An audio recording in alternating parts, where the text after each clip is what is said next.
The council decided most things long before evidence showed up. It was one of our oldest traditions, right behind ceremonial robes, dramatic pauses, and pretending the fate of civilization should be discussed by beings who needed 3 full hours to agree on refreshments. I was there because I had no status, and therefore no protection. Officially, I served as a junior record keeper to High Clerk Oren. In practice, that meant I copied statements, organized vote slates, and tried not to be noticed by anyone with authority, temper issues, or a personal banner. Since the council chamber was full of all three, my survival strategy that day was simple. Sit still, write quickly, avoid eye contact, try not to become a lesson. The Hall of Measures was built to intimidate visiting species. It had 7 rising tiers of black stone, each ring lined with illuminated sigils older than several star nations. The central floor was a polished circle of silver-white alloy, large enough for hearings, duels, emergency declarations, and, once, a wedding so disastrous it became a legal precedent. Above us floated the witness dais, suspended by gravitic fields, washed in cold blue light like truth itself had been arrested and placed on display. The hearing glyph shone over the chamber entrance. There was a little murmur when the text appeared. Not shock, not concern, just the satisfied hum of people who enjoyed categories. Counselor Vesh leaned forward from Tier 2, all polished horns and political venom. At last, something simple. Nothing was ever simple when Vesh said it. He liked to announce simplicity the same way predators announce peace, with their teeth showing. Across from him, Counselor Ilan adjusted her veil membranes and clicked her jaw thoughtfully. The reports do appear consistent, excessively emotional, improvised warfare, recreational danger-seeking, tribal memory fixation, competitive obsession, strong pack bonding, frequent insubordination. Also, said Counselor Beiro, they throw themselves out of functioning aircraft for entertainment. A few counselors made sounds of disgust. I kept writing, Ricole continued, with cloth strapped to their backs. It is called sport, muttered someone. It is called insanity, Beiro replied. That was the tone of the morning. Report after report was presented by observers, military analysts, trade envoys, and one terrified agricultural inspector who had made the mistake of visiting a human festival on a colony moon called Jasper's Run. He described fire, fermented fruit liquids, mechanical bulls, shouting competitions, and a child who had apparently asked if he was the weirdest horse ever. That statement generated laughter from 4 tiers, outrage from 1, and a formal request for clarification from Counselor Tell, who had never understood humor and treated all jokes as possible security events. Then came the biological review. A hollow figure rotated over the chamber floor. Human skeletal structure. Dense bones. Redundant organs? No. But absurd durability? Yes. Healing from fractures, surviving blood loss, functioning under temperature extremes that would send half the council species into organ failure. Predator eyes. Endurance pursuit ancestry. High pain tolerance. Adrenal response spikes. Social attachment so strong it overrode self-preservation with alarming regularity. Primitive, Vesh declared. Adaptive, said Eileen. Unpleasantly difficult to kill, said Barrow. That got more agreement than anything else. I should explain something about the council. We did not merely label species. We arranged the political universe around those labels. Harmless species received soft terms and trade incentives. Useful species received treaties with polite smiles hiding long invoices.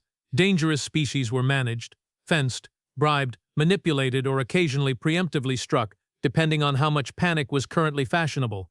Deathworlders were always a problem. A species from a high-risk world did not think like the rest of us. Their instincts were wrong for civilization, too alert, too aggressive, too practical, too willing to solve moral dilemmas by using whatever heavy object was nearby. Still, most Deathworlders learned restraint. Humans, according to the file projections circling above us, had looked at restraint, considered it, then built 12 different kinds of explosive and called the result progress.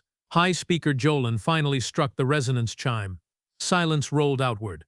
Jolan was ancient, pale, and so carefully composed that even his irritation looked ceremonial. We will hear the final recommendations. A military assessor stepped onto the lower platform. Commander Rahal of Fleet Analysis, gray uniform. Missing antenna tip, voice like sand rubbed over steel.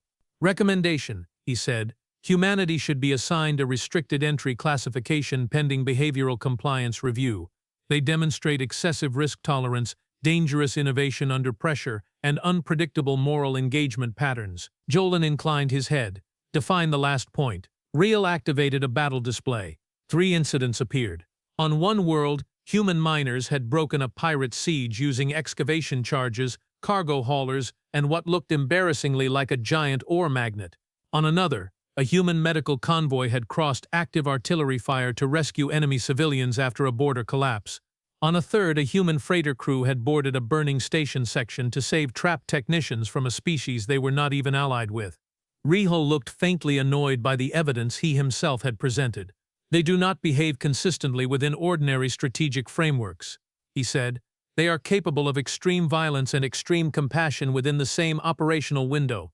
This makes them difficult to predict. Vesh snorted. That is not complexity, that is lack of discipline. Renly's expression did not change. Counselor, with respect, the human term is that both can be true. There was a pause. Council members hated it when lower officers used phrases that sounded wiser than theirs. Vesh drummed his claws against the stone. We are not here to admire anomalies. We are here to classify them. Their homeworld is an unstable gravity well with hostile fauna, volatile weather, disease prevalence, and oceanic predation zones large enough to swallow frigates. They poison themselves with stimulants. They consume capsaicin willingly. At that, several members recoiled. That was the first moment I nearly laughed out loud. Not because Vesh was wrong. He was absolutely correct. Human culinary practices had become a small but growing topic in xenobiological trauma circles. There were sauces on Earth classified in 2 neighboring systems as low-grade chemical weapons. No, what nearly made me laugh was the absolute seriousness with which Galactic leadership discussed condiments while pretending this was all about security. Jolan turned to the witness desk as the human representative arrived. An usher at the chamber gate stiffened. Yes, High Speaker. Every eye turned. The doors opened.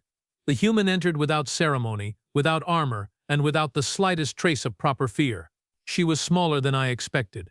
That was the first surprise. The second was that she looked around the Hall of Measures as if she had just entered an overly expensive restaurant with a dress code she already intended to mock. She wore a dark formal jacket, simple trousers, polished boots, and a small silver emblem at the collar, Earth delegation insignia. Her hair was tied back. Her hands were empty. No visible weapon, no visible translation crown either, which meant she had an implant. Efficient, the usher announced. Representative Mara Valley of the Soul Union. Mara Vale stepped onto the witness dais, glanced up at 7 tiers of alien authority, and smiled. It was not a big smile. That would have been less worrying. It was the kind of small, patient smile used by teachers, gamblers, and people who had brought a better knife than expected. Councillor Vesh looked offended already. A promising start. High Speaker Jolan spoke first. Representative Vale, humanity has been called to respond to the proposed classification. I gathered that from the giant glowing sign, she said. Several councillors stared. I lowered my head and wrote faster to hide the fact that my mouth had opened. Jolan, to his credit, merely folded his hands. You understand the seriousness of this hearing? Yes, Mara said. You want to know whether humans are a threat, a nuisance, a diplomatic headache, or all 3? Barreau leaned in. And what is your answer? Mara considered him for a moment. Depends. To who? A rustle passed through the tiers. Vesh bared his teeth. Arrogance from a probationary species is unwise. Then it's a good thing I'm not trying to impress you, Mara said. I have replayed that moment in my memory many times. Not because it was shocking. Many representatives had defied the council before, usually once, briefly, before their governments apologized, replaced them, or quietly denied knowing them. No, what mattered was how she said it. No rage, no panic, no performance, just clean, effortless dismissal. As if Councillor Vesh was not a towering veteran politician feared across sectors, but a rude man in line for transit. That changed the room. Jolan lifted one hand before Vesh could answer with something expensive and regrettable. Representative Vale, you may begin with your statement. Amara nodded. Gladly. She stood with her weight easy on both feet, not defensive, not theatrical. I have read the pre-hearing summaries. I appreciate the honesty, some of it anyway. You think we have violent? Fair. You think we have reckless? Also fair. You think we pack bond too hard, improvise too much, and react badly when cornered? Again fair. Honestly, if I were reading us cold, I'd have concerns too. That caught them off balance. Admitting weakness was not normal in council hearings. Species came here polished, rehearsed, glowing with falsified harmony. Even warlike peoples suddenly discovered poetry when seeking favorable classifications. Mara just kept going. But here's the part you keep circling without saying out loud. You have not really afraid that humans are brutal. Plenty of species are brutal. You trade with some of them, you vote with them, you marry them when the treaty margins are good enough. No, what bothers you is that humans are hard to sort. Her eyes moved across the tiers. You like neat boxes. Harmless, hostile, compliant, manageable, predictable. We have none of those on command and that irritates you. Vesh snapped. This council is not governed by irritation. Mara turned to him. Really? Because I have been here 40 seconds and half your face says otherwise. There it was. A sound burst from somewhere above Tier 5. A laugh. One single, startled, badly contained laugh from an observer gallery.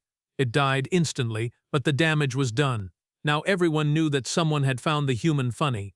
Council hearings hated laughter. It made authority slippery. Velkari rose halfway from his seat.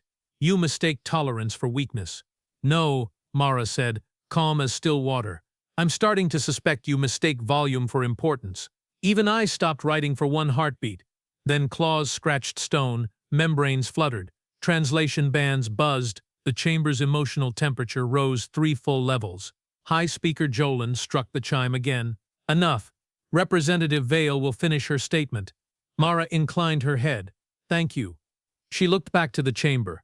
Humans come from a world that tries to kill us in creative ways. That part of your file is accurate. Predators, storms, heat, cold, pressure, disease, unstable terrain, venom, microbes, tectonic tantrums, and oceans full of things that look like nightmares with teeth.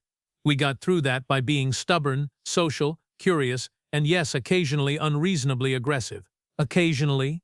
Barrow muttered. She heard him anyway. Commander, your people once glassed a moon because smugglers annoyed your fuel convoys.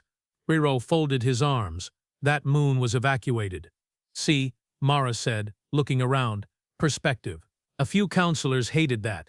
A few, I noticed, were listening harder now. She continued. You say human behavior is inconsistent.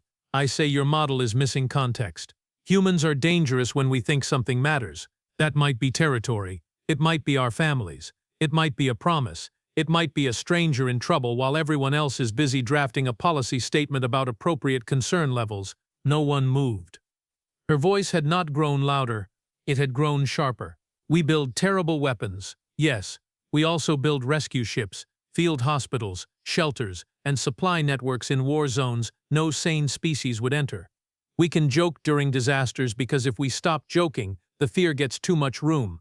We can look ridiculous right up until the point everything catches fire, and then suddenly you discover the loud primates have formed evacuation lanes, rerouted power, and fixed your atmosphere processors with tape, profanity, and a maintenance manual downloaded from a server nobody admits still exists. That last part got a visible flicker out of Commander Rehul. Interesting. Mara saw it too. You know exactly what I'm talking about. Rehul said nothing. Borthak gave a contemptuous hiss. Your defense is that your species is improvisational? Our defense, Mara said, is that when the universe gets ugly, you want humans nearby. That line landed like dropped metal. Even I felt it. Not because it sounded rehearsed. It did not. It sounded earned. Counselor Island tilted her head. And when the universe gets peaceful, Kala smiled again, this time with actual amusement. Then we barbecue things, argue about music, overcomplicate governance, flirt badly, invent sports nobody asked for, and start internet wars over whether soup counts as a beverage in certain contexts. What is internet? Asked Counselor Tell. No one here has enough time, Mara said. Another dangerous tremor moved through the chamber. Not laughter, exactly. Something worse, fondness. I felt it beginning, and so did Vesh. That was when he changed tactics. He rose fully, robes spilling from his seat in sharp folds, his crest lifted high. High Speaker, I request direct inquiry. Granted, Jolan said. Vesh descended from his tier with deliberate grandeur, stopping at the edge of the central floor below the witness dais. He looked up at Mara as if evaluating a specimen under glass. Representative Vale, would humanity submit to council oversight under provisional Deathworld regulation? No, she said instantly. No hesitation. No diplomatic softening. Just no. A murmur exploded around us. Bailey spread his hands. There, at last, honesty. Mara's expression did not shift. You haven't asked the rest. Vesh's eyes narrowed. Very well. Why not? Because oversight in council language usually means control without accountability. It means you classify first, intervene second, apologize never, and act surprised when local populations resent being handled like unstable pets. That was bold enough to border on suicidal. I wrote every word. Vesh circled slowly. And yet you stand before us, asking acceptance. I stand before you correcting assumptions, Mara replied. Acceptance is your problem. Somewhere to my left, High Clerk Oren actually inhaled too hard. I had served him for 4 cycles. That was the closest I had ever seen him come to public emotion. Vesh pointed a claw upward. You admit your species is violent. You admit poor impulse control. You admit insubordination. You admit resistance to external governance. By your own testimony, humanity fits the definition of a strategic threat. Mara folded her hands behind her back. Only if you insist on becoming one. The chamber went very still. That was the first real suspense of the hearing. Not verbal tension, not insults. Something colder. Choice. Everyone felt it at once. Vesh's voice dropped. Is that a threat from the Soul Union? No, Mara said. That is advice. You have trying to decide whether humans belong in a cage, on a leash, or on a map with warning labels. You are asking the wrong question. And what is the right question? Jolan asked quietly. Mara turned to face him fully. When everything goes bad, what kind of people do you want answering your call? No one spoke. She went on. Because that moment always comes. Border failure, engine cascade, plague flare, pirate incursion, habitat rupture, bad harvest, bad politics, worse timing. It always comes. And in that moment, all your classifications start looking decorative. She lifted one hand, palm open. You want the elegant species with perfect compliance records. Fine, they will send a committee. You want the efficient species with excellent military posture. Fine, they will secure their interests first. You want the species that calculates optimal losses before deciding who is worth saving. You have got plenty of those already. Her hand lowered. Or you call humans. And humans show up. Complaining, sarcastic, under-caffeinated, carrying equipment they absolutely should not have modified themselves, and somehow ready to risk everything for people they met 20 minutes ago. The silence after that felt immense. Then Counselor Tell, of all beings, asked the question no one expected. Why? Mara blinked once. What? Why? Tell repeated. Would humans risk themselves for unrelated outsiders? The whole room leaned toward her answer. Mara looked at him for a long moment. Something gentler entered her expression. Because once you have spent enough time being fragile in a dangerous universe, you start recognizing the look on someone else's face when they realize help might not come. I forgot to breathe. That, more than any sharp line, altered the hearing. You could feel the chamber splitting into new shapes. Those who distrusted her more. Those who distrusted her less. Those who hated that they were moved. Those who hated that the others were moved. Counselor Barreau broke the spell. Words. Elegant words. Humans are good at narrative. We are discussing strategic classification, not campfire bonding. Mara nodded. Fair. Then let's discuss strategy. She tapped the console embedded in the witness dais. A hollow display burst above the chamber. Not council data. Human data. Verified incident records. Joint operations. Rescue logs. Convoy defense charts. Engineering interventions. Plague response figures. Pirate loss ratios. Rows and rows of statistics. Over the last 12 standard years, Mara said, human ships have responded to non-human distress calls 206 times outside treaty obligation. Human med teams have operated in 14 contagion zones after other groups withdrew. Human cargo captains have broken embargo threats to deliver food shipments to colonies that couldn't pay.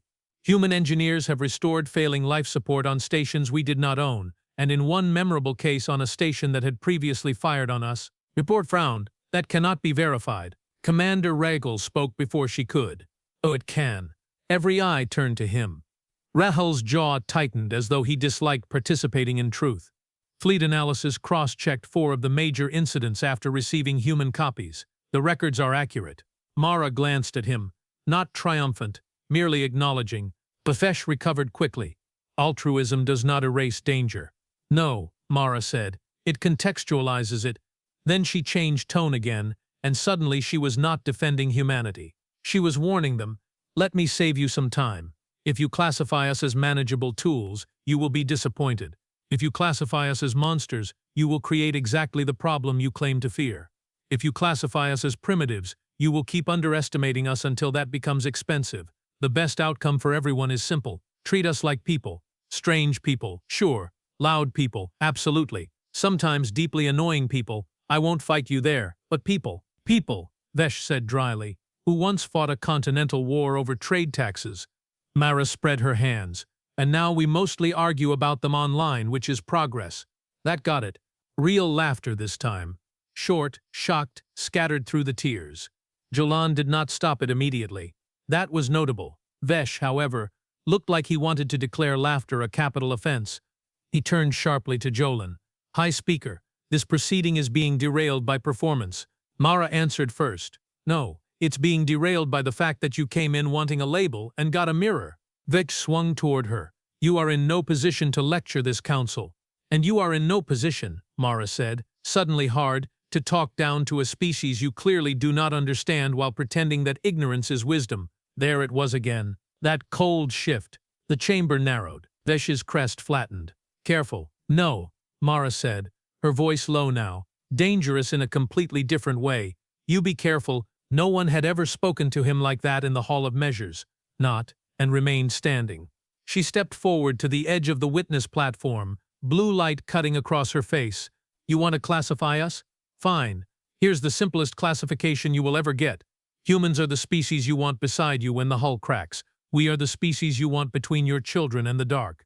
We are the species who will mock your decorating choices, eat alarming food in your kitchen, ask rude questions in your parliament, and then bleed for you if it comes to that." Her eyes swept the chamber. "But if you decide we are animals to be leashed, or assets to be pointed, or a problem to be managed from a safe distance, then you will find out why Deathworlds make certain kinds of people."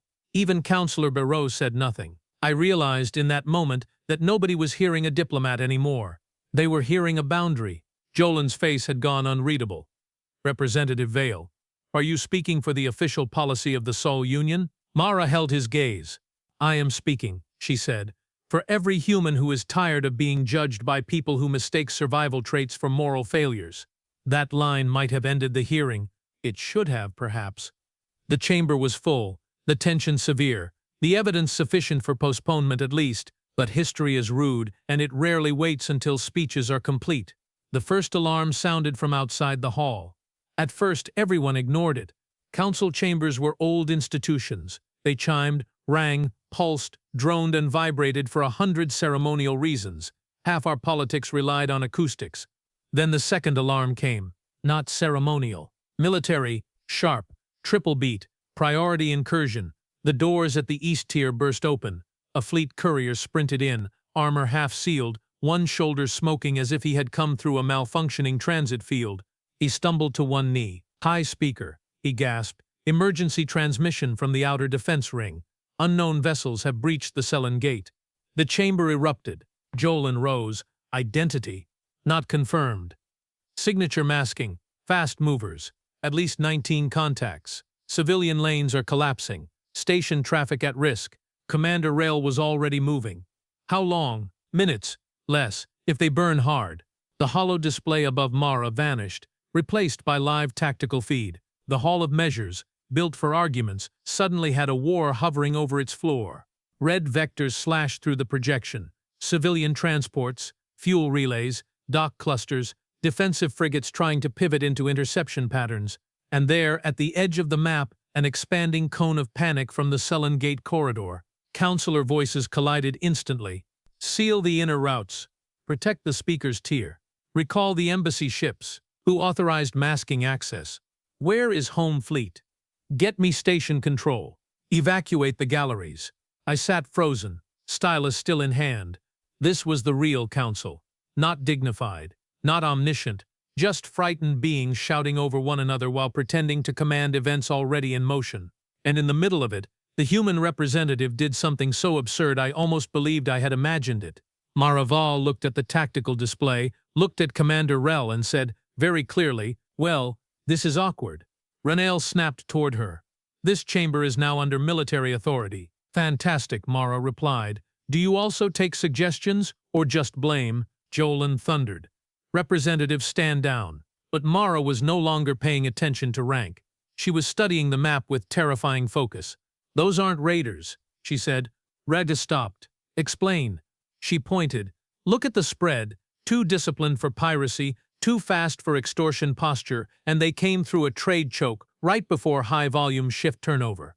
They have not here to steal cargo. They have here to turn the station lanes into debris and force political panic. Raffles' eyes narrowed. On what basis?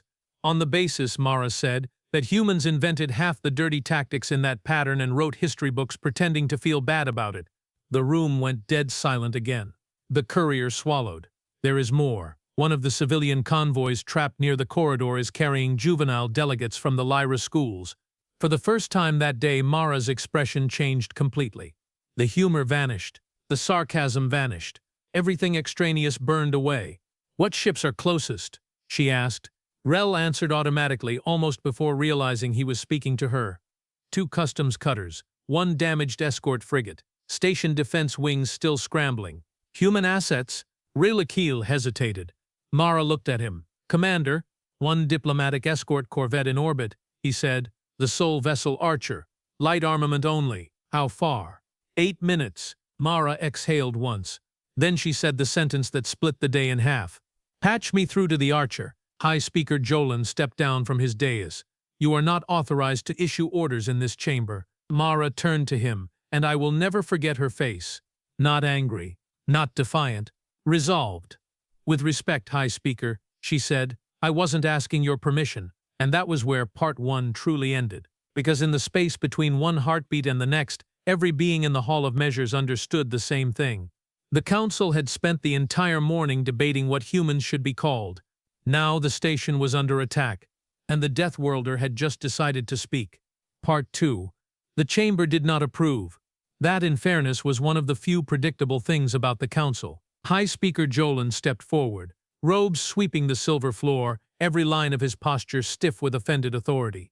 Representative Vale, stand down immediately. Mara Vale did not so much as blink. Patch, she repeated, looking at the tactical console.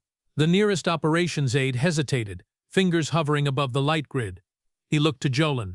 He looked to Commander Rel. He looked to Mara. In that moment, I pitied him. It is difficult to decide whose orders matter most when everyone important is trying to become a statue of command while the station is busy developing a crisis.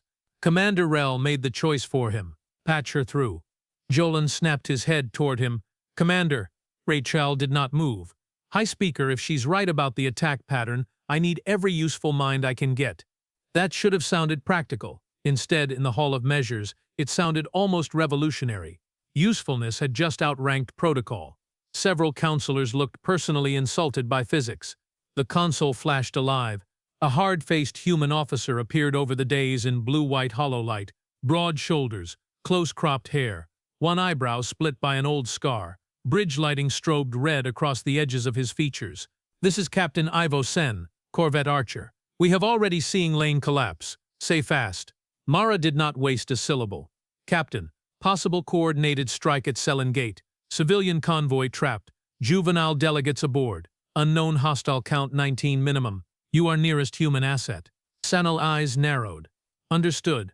We have light for this. Yes, Mara said, which is why I'm about to say something the Council will hate. Vesh hissed. You presume too much. Mara ignored him.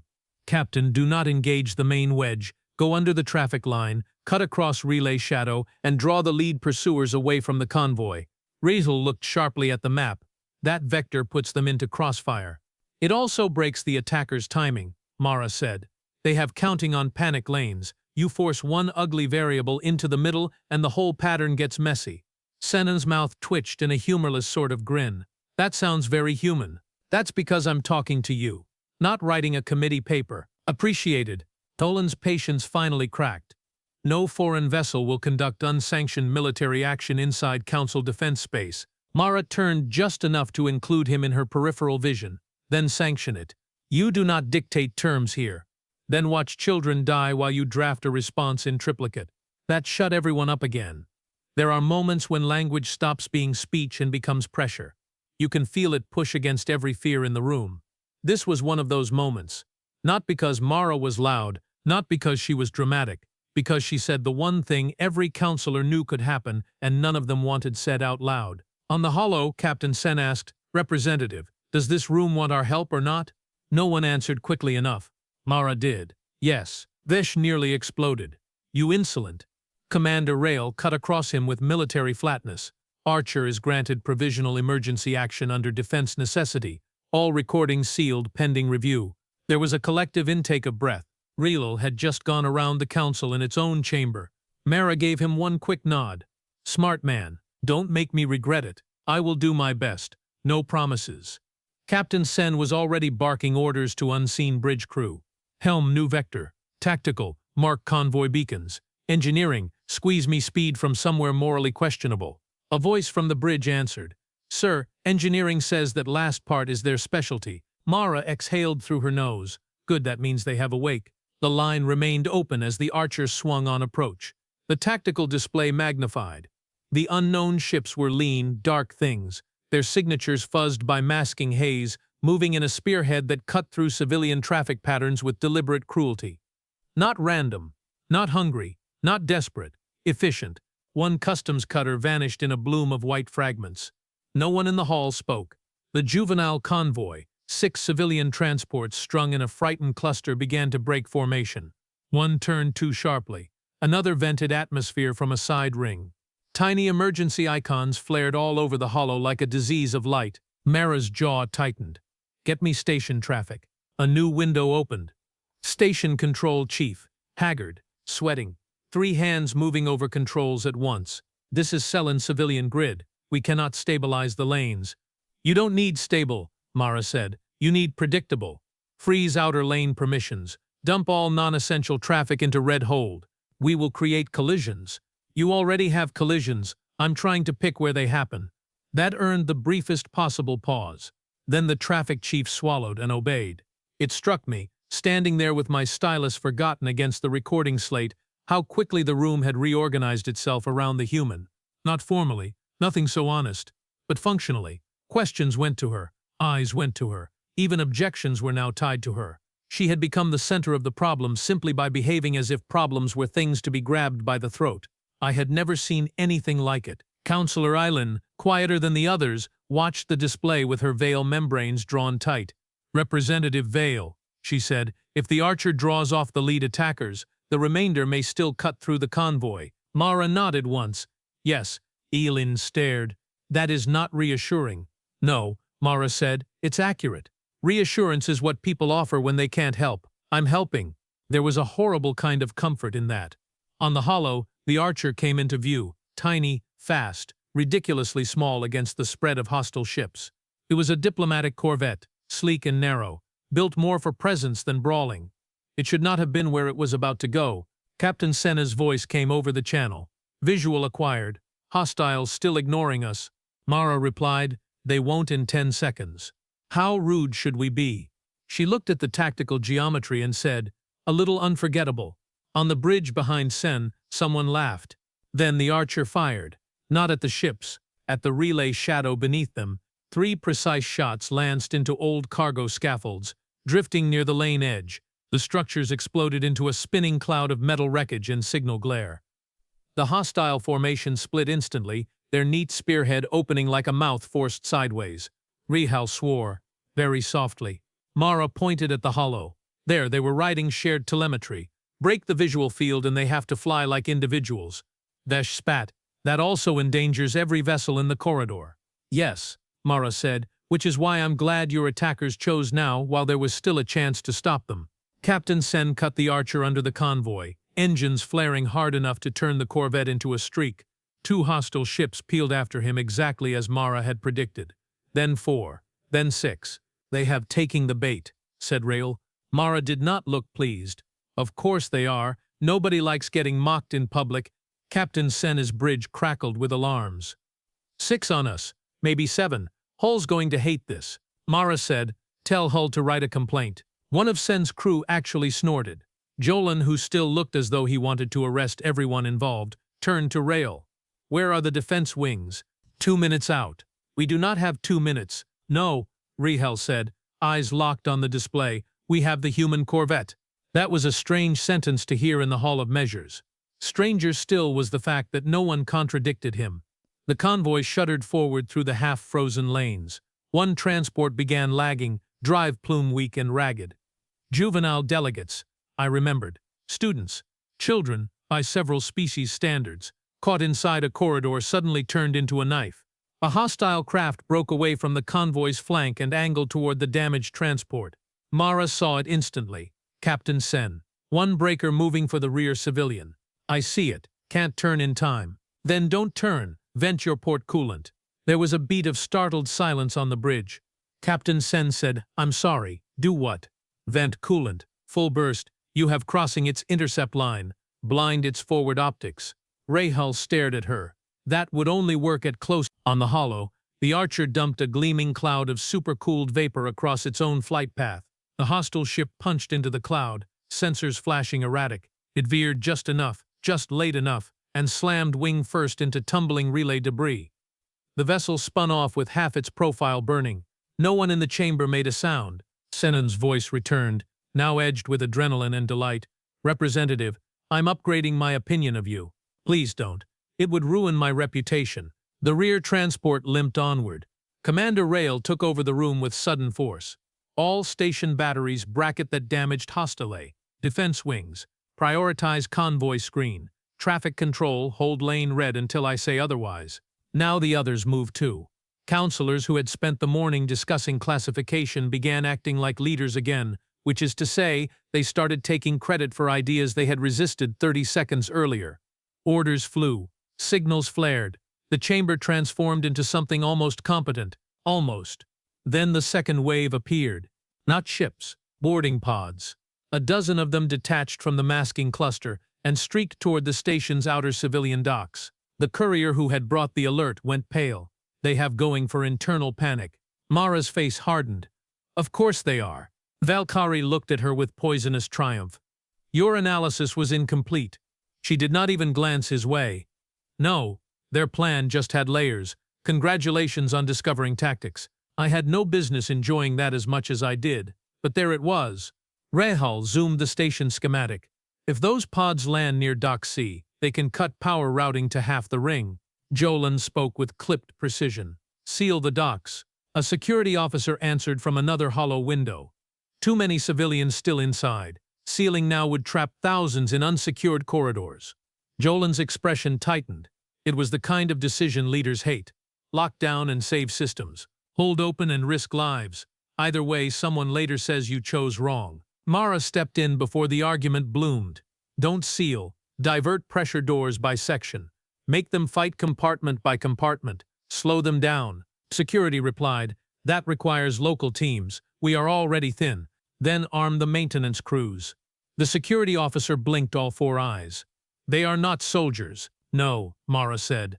"They have angry station workers protecting their own hallways. Frankly, that can be worse."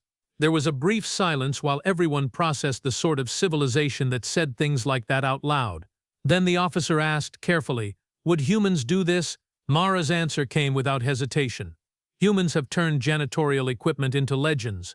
Ilan made a soft sound that might have been disbelief. "That cannot be a real sentence." Mara finally looked at her. "Counselor, I once saw a human maintenance chief defend a medbay using a thermal mop, one boot, and language that violated 3 translation standards." "Did they survive?" "Barely," Mara said. "The attackers did not." Even Rail's mouth threatened movement at that. The station schematic flashed amber. Pressure doors began slamming shut in staggered sequence. Civilian routes shifted. Security teams converged. Somewhere far outside the hall, real fear had become running feet. Emergency strobes smoke, shouted names, children crying, steel doors pounding closed. The scale map could not carry that, but I could imagine it. And suddenly the hearing felt very far away. Then Mara did something that made me understand humans in a new and inconvenient way.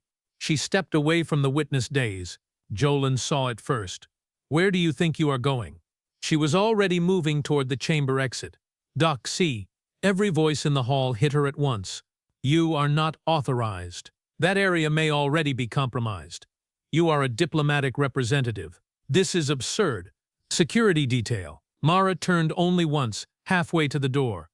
Exactly, she said. I am a diplomatic representative, which means if I sit in this room while children and station workers get cut apart 2 sectors away, then everything I said today was theater. There is no elegant reply to that when it is true. Jolin tried anyway. You would accomplish nothing. She smiled, but there was no humor left in it.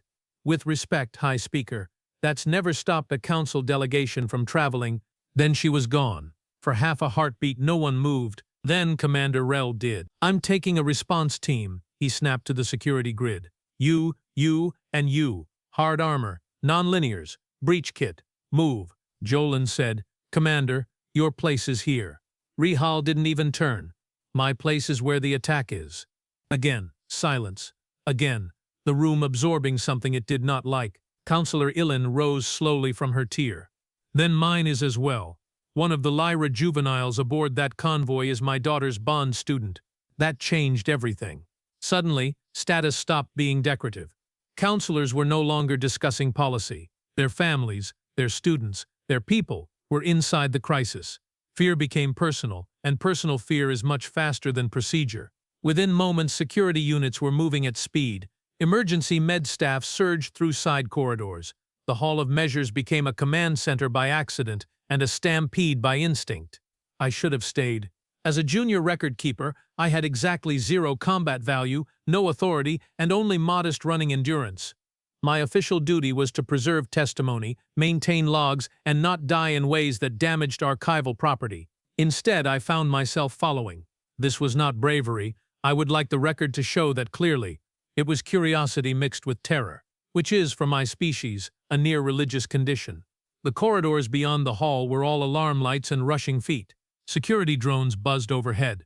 The station's graceful ceremonial architecture became something harsher under emergency crimson, all sharp shadows and reflective floors, as if the place had finally admitted what it was made for. I caught up near a transit junction where Mara Vale was arguing with an armory officer. Absolutely not. The officer was saying, You are not cleared for station-issued weapons. Mara held out her hand. Then clear me faster. Commander Rail arrived with his team like a storm front. Give her a sidearm. The armory officer stared. Commander, that was not a philosophical suggestion. A weapon changed hands. Ambara checked it with practiced ease, then glanced at Relil. Didn't think you trusted me. I don't, he said. Fair. I trust the situation less. Better. And then, because apparently the universe had become insane by popular vote, the human diplomat and the council fleet commander entered the transit tube side by side while I, idiot that I am, slipped in behind the last security trooper. No one noticed until the tube sealed and Rahal turned. He stared at me. Who are you? Junior record keeper Sental. I squeaked, then hated myself for squeaking. Attached to High Clerk Oren. Why are you here? I answered with the only truthful thing available. I am no longer certain. Mara, standing across from me while mag lights streaked past the tube walls, tilted her head. I like him. This is not a pet adoption, Rael muttered. Doc C was worse than the maps. By the time we reached the access spine, smoke was already curling through the pressure seams. Civilians crowded behind barricade lines, some injured, some carrying others. Station workers in half-sealed utility gear shoved supply crates into makeshift cover. A Lyra instructor, feathers singed, was trying to keep a knot of juveniles down behind a cargo loader. And from farther in, from the docking galleries themselves, came the hard, violent crack of weapons fire. Reel took in the scene instantly. Report. A security sergeant waved them over. Boarding pods hit 3 points. Hostiles pushing inward. We have contained 2 corridors. Lost 1 maintenance lane. They have trying to reach power routing and dock controls. How many? Unknown. At least 20 inside. Mara knelt beside a station schematic projected onto the floor. What species? The sergeant shook his head. Armor masked. Movement patterns suggest hired strike teams. Not state military, Rahal said. Mara tapped the map, which means their discipline breaks if the job turns ugly. Good. I should mention that she did not say good in a cruel way. She said it like a builder finding a crack in a wall that could be used later. Then she looked up at the workers. There were maybe 15 of them visible. Mechanics, loaders, utility technicians. 1 food service handler still holding, absurdly, an apron strap in one shaking hand. None of them looked heroic. They looked angry, frightened, exhausted, and unwilling to leave. Mara nodded toward them. Who's in charge of maintenance? A square-built station worker with silver burn marks on his suit stepped forward. I am. Name's Pell. Mara pointed at the map. Pell, can you vent coolant into Corridor 9? He frowned. Yes, but why would... Because your boarders are wearing heat-reading visors in enclosed metal lanes. Blind those and they start guessing. Pell's eyes widened. That's nasty. Mara's mouth curved. Thank you. Rihul crouched beside her. You have done this before. She did not look up. No, but I know humans. That sentence should not have made sense. Somehow it did. The next 10 minutes became the ugliest kind of organized scramble. Security teams locked down cross lanes. Maintenance rerouted coolant and emergency foam. Civilians were pushed backward in waves. Rial split his forces. Mara moved between groups with awful efficiency, not ordering for status but for function. You can tell a lot about a being by how they behave when fear is loud enough to excuse selfishness. Mara became sharper, faster, almost frighteningly calm. At one junction, a trembling utility worker asked, "What if they break through?" Mara handed him a cutting torch. "Then you make them regret their career choices." The worker actually laughed. A tiny, panicked laugh, but his hands steadied. That was when I understood something else about humans. Their humor was not decoration. It was armor. The first enemy push hit Corridor 9. We did not see them clearly at first. Just muzzle flashes through smoke, armored silhouettes advancing with brutal confidence. Then Pell's maintenance crew dumped coolant into the corridor, and the whole lane turned into a freezing white blur. The boarders fired wildly, their visors useless. Security hit them from both sides. 2 dropped. Another stumbled into an open service trench and vanished with a scream cut short by metal. Mara did not celebrate. Move, they will adapt. We moved. The fighting became scattered and vicious. Dock C was no battlefield in any honorable sense. It was a tangle of cargo lines, utility shafts, loader arms, half-open shutters, and panicking echoes. Every few meters brought some new absurdity. A station cook beamed an attacker with a pressure canister. A juvenile delegate bit a boarder's wrist joint and had to be dragged back by a teacher. One of Rahal's security troopers used a cargo hook to pull an armored hostile into a closing blast door. At one point, while huddled behind a power relay that was being shot to pieces from the other side, I heard Mara say, in complete seriousness, "If we survive this, nobody is ever going to believe the janitor story." Rel, firing controlled bursts past the corner, replied, "I already regret meeting your species. Give it time." You think this improves? Oh, definitely not. I was beginning to see why humans unnerved everyone. They talked like this while dying. The most dangerous push came near the juvenile shelter zone. 3 boarders broke through a side maintenance channel and started cutting toward the civilian hold. Rakesal's troopers were too far, pinned by fire from the main lane. Mara moved before anyone told her to. She sprinted across an open gap under incoming shots, slammed shoulder first into a service cart, and drove it straight into the lead attacker. The impact sent both of them crashing into a wall panel that burst in sparks. She hit the floor hard, rolled, came up on one knee and fired twice. One boarder fell. The second swung toward her. I remember every detail of that next second with sick clarity. The muzzle flash, the scream from one of the Lyra juveniles, the flat metallic clang as the shot struck not Mara, but Counselor Island's security shield. Ilin herself stood there, veil membranes burned at the edges, portable shield generator braced in both hands. "Representative," she said with astonishing composure, "this counts as temporary cooperation. Do not become sentimental." Mara looked up at her from the floor, stunned for exactly half a heartbeat. "Counselor, you are full of surprises." "So I am told." Real's troopers arrived and ended the rest. After that, the attackers began to break. Not all at once. Not dramatically. Just in the subtle ways professionals fail when a plan goes wrong and the supposed civilians keep fighting back. They lost timing. They lost nerve. They began choosing exit routes over objectives. Outside, over station channels, the defense wings finally hit the corridor in full force. The Archer, battered but somehow still alive, transmitted target locks for the remaining hostile ships. One by one, the red icons on the station map went out. Then came the message everyone had been waiting for. Outer corridor secured. Repeat, secured. Remaining hostile vessels scattering. Pursuit underway. No cheer followed. People were too tired for cheers. Instead, there was a long, strange exhale from Dock C, as if the station itself had been holding its breath and had only just remembered how not to die. Mara sat down right there on the deck plating, not gracefully, not ceremonially, just sat. Her jacket sleeve was torn. There was blood at one temple that I did not think was hers. Her breath came hard now, the calm finally cracking around the edges. Rella stood nearby, helmet off, one side of his face darkened by smoke. You disobeyed direct authority in the middle of a council crisis. Yes, Mara said. You provoked Councillor Vesh in open session. Yes.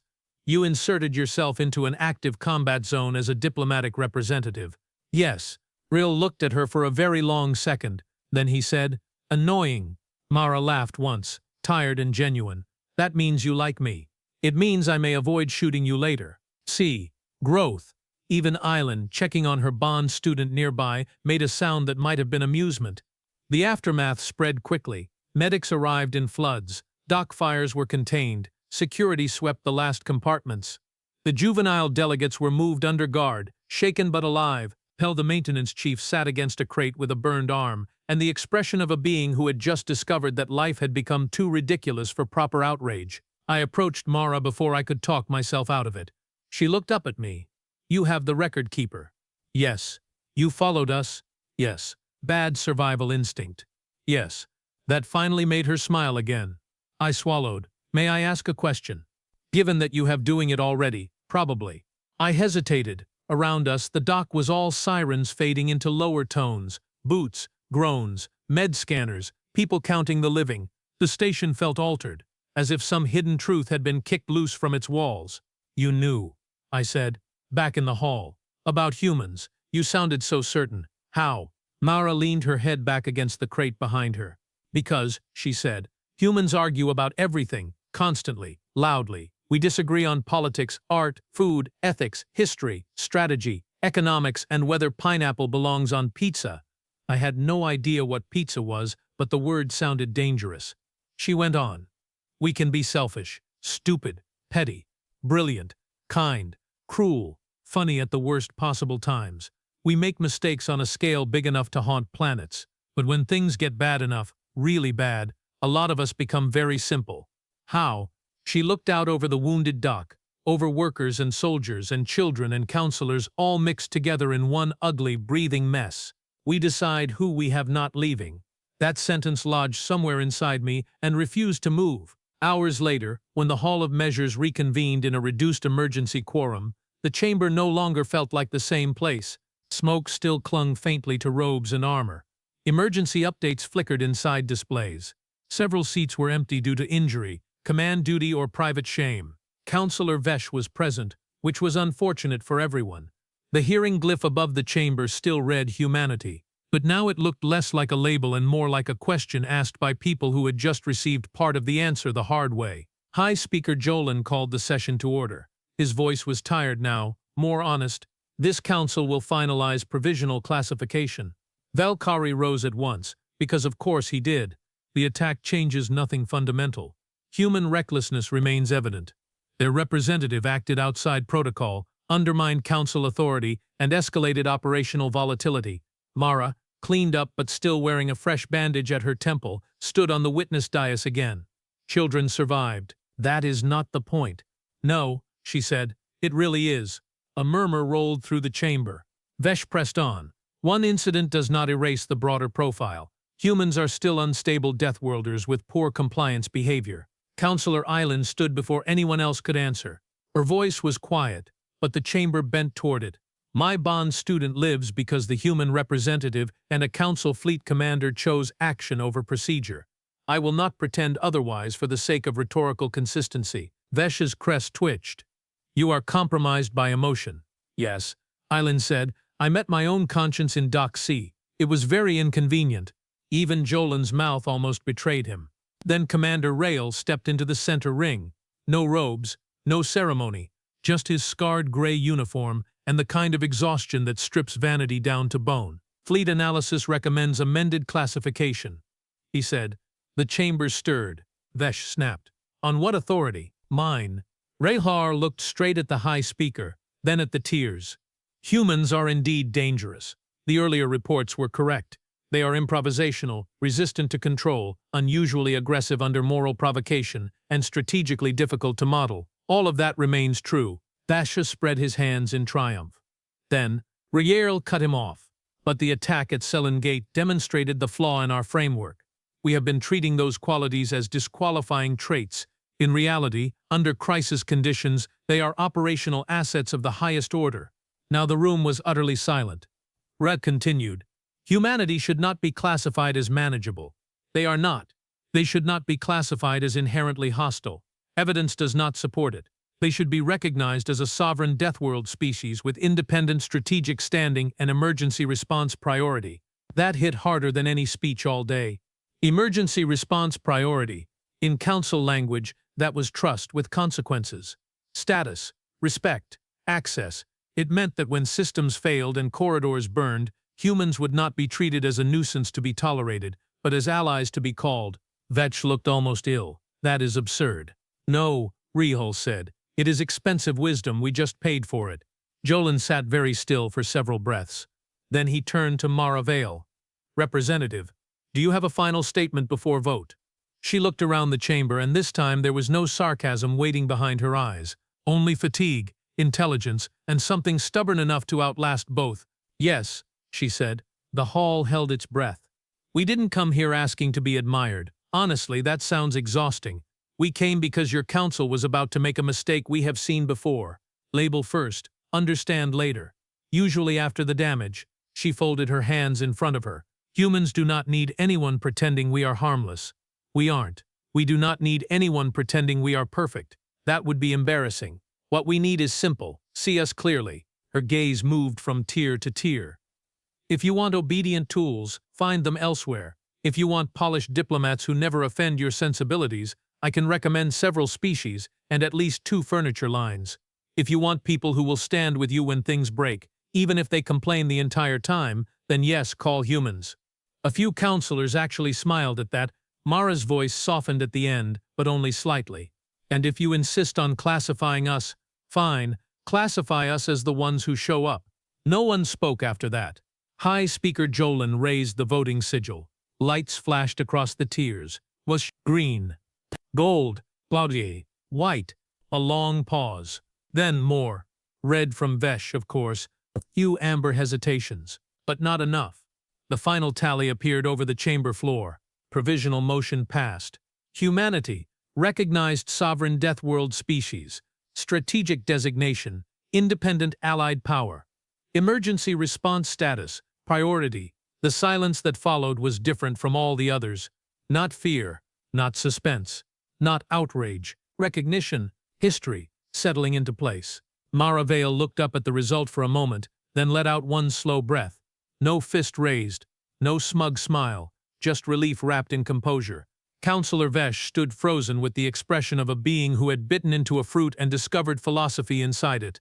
Then, from the observer gallery, someone began to clap. One pair of hands, then another, then more. Council decorum collapsed in the most glorious possible way. Not a roar, not a mob. Just honest applause spreading through a chamber that had started the day measuring humanity for a cage and ended it thanking a Deathworlder for saving their station. I glanced toward High Clerk Oren. He was staring at me as if I had somehow caused this by writing too accurately. Maybe I had. The session dissolved after that into secondary votes, emergency reviews, attack inquiries, and 12 simultaneous attempts by various officials to reframe their earlier statements in ways that sounded less foolish in retrospect. Councillor Vesh attempted outrage, dignity, and procedural objection, not necessarily in that order. None of it helped. The attackers, it turned out, were not pirates at all, but contract killers funded through deniable channels by a fringe bloc that had hoped to shatter council confidence and push several systems into security dependency. Their plan had been clever, cruel, and nearly successful. Nearly. The first official commendations went to Commander Rel's defense teams, the Selen maintenance crews, Dock C security, and after a brief argument over wording, Representative Mara Vale and the crew of the Corvette Archer. When the commendation clerk read out for decisive action beyond expected diplomatic function, Mara leaned toward me where I stood along the record benches and whispered, "That's the nicest way anyone's ever called me a problem." I should not have smiled during official proceedings. I did anyway. Later, much later, after the fires were out, after casualty lists were stabilized, After the juvenile delegates had been reunited with their escorts and Doc C smelled more like antiseptic than smoke, I found Mara alone in a quiet overlook above the outer ring. The stars beyond the glass were cold and impossible, and as always entirely too calm for what beings did beneath them.